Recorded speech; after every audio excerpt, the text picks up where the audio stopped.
Okay, tonight we're going to start learning the dinim of Taanit Esther Purim, which is this week, obviously. Now, Erev Purim, this year Purim is Friday. So Erev Purim, which is Thursday, is Taanit Esther. Now, Taanit Esther is not really mentioned anywhere in, as they say in English, scriptures. It's not mentioned anywhere in Tanakh. What it does mention in Tanakh is that when the decree of Haman came out, so Esther called Mordechai, the whole story, and Mordechai said, gather all the, we're going to fast 3 days and 3, Esther said, we're going to fast 3 days and 3 nights, and then she's going to go to Achashverosh, and so on. So Esther instituted that fast, but the difference is that fast was Pesach. In fact, that year the Medrash says it was Yudgimel Yudalet Tezvav. So the Jews actually fasted that year on Pesach. They didn't bring a korban. They had no Bais Din, but didn't eat the matzah. They mamish fasted that year, the first day of Pesach. So it's really nothing to do with the day before Purim. So where does this fast come from? So in halacha it says that when the Jews went to war, the din was the Jews that stayed home would fast for the Jews that went to war, that they should win the war. And the source of that is in Parshas B'Shalach, what we read on Purim morning, that Aaron, when Yeshua was fighting Amalek, so Moshe went up with Aaron and Hur, and they were fasting, and that. So the Gemara learns out from there that when the Jews are going to battle, so then the people staying at home would fast. So because the Jews were having a war on Yud Gimel, the 13th day of Adar, we can assume that all the Jews fasted, and because all the Jews fasted, so therefore we have, commemorating that, we have what's called Taanit Esther. So in certain aspects it's a little bit easier in halacha than the other fast because it's not mentioned clearly as a fast day in Tanakh. But now the question is, why is it called Taanit Esther? So some Mefarshim say it's called Taanit Esther because it's symbolic of the fast that Esther made then, Pesach time. But the Rebbe has a very novel answer, because the din is, the Rambam brings down, when a Jew going to war is not allowed to fast because they need strength to fight. You're not allowed to fast. So normally when Jews went to war, so the people stayed at home, fasted. The guys went to war, didn't fast. The problem was, when Haman made the decree against the Jews, it was against men, women, and children. And it says in the Megillah that all the Jews had to fight to defend themselves. So halachically, none of the Jews were allowed to fast. None of the Jews would be allowed to fast, except one person who didn't fight, and that was Esther. Esther was saved in the palace, so she didn't have to worry defending themselves. So the Rebbe says, why is it called Taanit Esther? Because the only one that ended up fasting was Esther, because every other Jew had to eat to be strong to go fight in the battle. That's why it's called Taanit Esther. Okay, so basically the fast starts with whatever time we wrote over there. So the fast starts Thursday morning at 5:51, and so on. Okay, so now is also a custom, but pregnant nursing women don't fast. In fact, in halacha it says a chassan to get married that week also doesn't fast. The other fasts they do, but Taanit Esther they don't. Bris, whatever. Not always. Bris you'd have to fast. Okay, so you have davening, you have the chazan says Aneinu in the morning, and there's slichas, Avinu Malkeinu, that whole thing. But before Mincha and Taanit Esther, the custom is to give a half a shekel. Why do we give half a shekel? Then to remember the obligation that the Jews had in the time of the Beis Hamikdash, that Rosh Chodesh Adar, Bais Din would send out shluchim to remind the Jews that they had to give a half a shekel. Why did they give a half a shekel? So there are two things. There's a lot of different opinions in even the commentators of Chumash.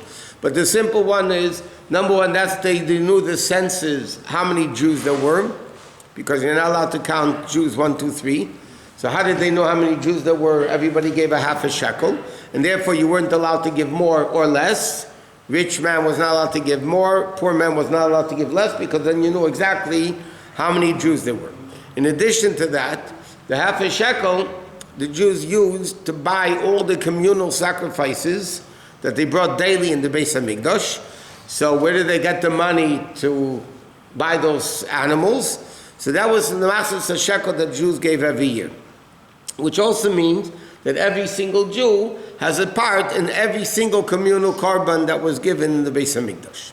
Okay, so the custom is nowadays at a Taanit Esther, we give a half a shekel.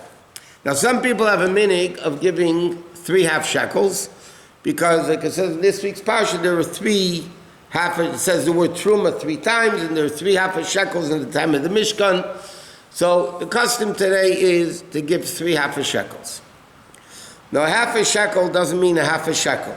It means, the Gemara learns, and halacha says, it means a coin, or which is half the official currency. Like, for instance, in America, it's $1, so you have to give a half a dollar, or 3 half dollars. But you can't give 6 quarters. It has to be a coin that's called machzis. In Israel, you give a half a shekel, or whatever, half a pound, whatever, half a euro, whatever the currency is. In fact, what happens if that country doesn't have a coin that says half? There's a whole din what to do. But we live in America, there's no problem with that. So you have to give 3 half a dollars. They don't have to be silver. They're like $2? It's $1.50, by the way. 3 times 50. $1 for senior citizens. Okay, so now you give 3 half a shekel before mincha. So usually the shuls, let's say, have half a dollar, so you put in $1.50, and then you take out the 3 half shekels and you put it back in. Some people I saw do it, you put it back in 3 times, it doesn't make sense. Once you put it in, it's not yours anymore. What are you taking it out for? Like, why are you taking it out? You'd have to buy it again. You have 3 half a dollars, you just put it into the Machzor shekel container, whatever. Now, what happens, now, from what age does Machzor shekel begin? So in the parsha it says, Kol ha'ever al ha'pkudim, which we in this week's parsha, Kisisa, we read by Shabbat Shkolim, Machzor shekel, mi ben esim shana v'mayla. So in biblical times, the half a shekel was 20 years old. Nowadays, that we do it in remembrance of the half a shekel the Jews gave in the times of the Bais Din. So some opinions in halacha say you give from the age of 20. Other people say no. Now that it's a remembrance for people to do, so from the age of bar mitzvah you have to give. So but the din is like, so some people give for the kids under bar and bas mitzvah, and for the women also. So it says you're not obligated to give, but once you give for, let's say, your wife and kids, so then you have to continue giving. Now obviously when the kids get older, they give their own, so you don't have to give for them anymore. But so our custom is, in Chabad, that because the previous Rebbe did it, he gave half a shekel for the wife and the kids when they're little. So whoever it is, if you have 4 people in the house, you put in 4 times $1.50, and then you take out and you put back the half a shekel. Now what happens if somebody didn't do it on the fast before mincha? So some places in halacha it says you could do it at night before Megillah Esther. In other places it says no, you should do it, put him in the morning before davening. Why? Because according to Kabbalah you don't give tzedakah at night. So why would you be giving Machzor shekel at night?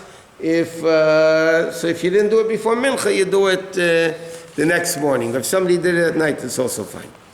Someone gives it towards their matanas lavyein on the day of Purim, does that? They can't give Machzor shekel, it's not matanas lavyein. It's 2 different things. If they put it in the matanas lavyein, no, Machzor shekel, you have to give Machzor shekel. you're giving the matanas shekel. Yeah, but you're not yotzei matanas lavyein with that. That's what I'm asking. No, you're not yotzei matanas lavyein with that, because you have to give Machzor shekel, and you have to give matanas lavyein. So you can't kill 2 birds with 1 stone. You can't put the Machzor shekel as matanas lavyenim. It doesn't work. Okay, so now Purim at Taanit Esther at mincha. Now normally on a fast day, mincha you have a fast day. You have Tachnun, Avinu Malkeinu, but because it's out of Purim, there's no Tachnun on Purim. So Taanit Esther in the morning, you have Slichas and Avinu Malkeinu, And the Chazan says Aneinu, but to Mincha there's no Tachnun, there's no Avinu Malkeinu, and that's it. Okay, now this is the story with the night of Purim. The night of Purim, which is Thursday night, in halacha it says Purim is really a big holiday. There's a lot of dinim that Purim, even Shiva, there's a lot of aspects that Purim is a very, very great Yom Tiv. I don't want to get into it now, but it says, Kol HaMeid Hasidim Liboto, when Mashiach comes, all the Yom Tovim are going to stop from being, except Purim. And Chassidus explains why Purim. It doesn't mean Chas V'Shalom, by the way, the Yom Tovim won't be. The Yom Tovim will be, because Torah is never going to change. Yom Tov will be, but compared to the revelation of Mashiach, all the revelations of Yom Tov are going to be like a candle in sunlight.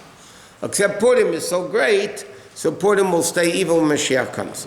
So ideally it says in halacha people should wear Bigdei Shabbos, people should wear Shabbos clothing on Purim. Ideally that's what you're supposed to do. You come to shul, you daven Ma'ariv, Yad Al Anisim in the Shemona Esrei. Okay? Now after Shemona Esrei of Ma'ariv, the Chazan says Kaddish Tiskabel, and then you read the Megillah. Now, reading the Megillah, we'll get into the dinim of Megillah in a minute, but after reading a Megillah, even if it's not Saturday night, you say Va'at Kodesh, and then you say a full Kaddish without the skabel, so basically like a mourner's Kaddish, and then you say Aleinu. Okay, so now, let's learn the dinim of reading the Megillah, listening to the Megillah. So who is obligated in hearing the Megillah or reading the Megillah? Men, women, even kids should be brought to shul to listen to the Megillah as long as they don't disturb the adults in listening. Okay? Because then the adults are not going to be able to hear.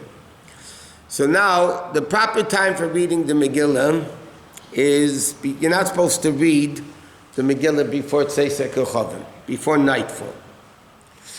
There are opinions in halacha, and that's only b'shas adchak, or really only in a very big time of need, that there are opinions in halacha that you can read the Megillah for at night by plaga mincha, which is an hour and a quarter of halachic hours before sundown. But that's really only what's called b'shas adchak, or really. In other words, to give you an example, if somebody has non-religious people that, give you an example, here in LA you can't read the Megillah until 7:30. Okay? That's the earliest you can read the Megillah by Tzeisek Chavim. What happens if you have non-religious people? It's either, they'll do it either at 6:30 or they're not going to do it. So then, that's the Shas Adchak. So then you could make a Megillah, you can read the Megillah with the bracha, starting from Plaga Mincha, an hour and a quarter of halachic hours before sundown. But really a regular place with from people should not, you're not allowed to read the Megillah before Tzeisek Chavim. But you're not, by the way, you're also not allowed to eat or drink anything really until after the Megillah reading. So the fast actually extends longer. Now, if somebody is flying in from New York on Thursday to LA, so they're 3 hours ahead of us, so they started the fast 3 hours before us in the morning. So then, if they come during the day, once they land during the day of Taanit Esther, now they have a din like LA. So now they have to finish the fast LA time, not the time it would be in New York. So in other words, a guy flies from New York to LA is fasting 3 extra hours. If you fly to New York and you get there before the fast is over, so then you're going to be fasting 3 hours less. Or if you fly from Israel to New York or to LA, whatever, and you leave and you come back on the fast day, once you land, you have a din of the place you come to. So now you have to continue fasting based on LA time. So you end up fasting a very long time. But even then, you can't break the fast. Okay, now, ideally, it's a mitzvah to listen to the Megillah in a public setting where there's a lot of people. There's a rule in halacha that's called Reiv Am Hadras Melech. When you have a lot of people, that glorifies the king. It's nicer when you read a Megillah. So even though you don't need a minyan to read the Megillah, but ideally it's proper and appropriate to read a Megillah where there's a big crowd. And at least, if possible, 10 people, it says in halacha, you should read. At least 10 people to have a minyan at least for the Megillah. But again, halachically, you can read the Megillah as an individual. But to be continued, all the details of that.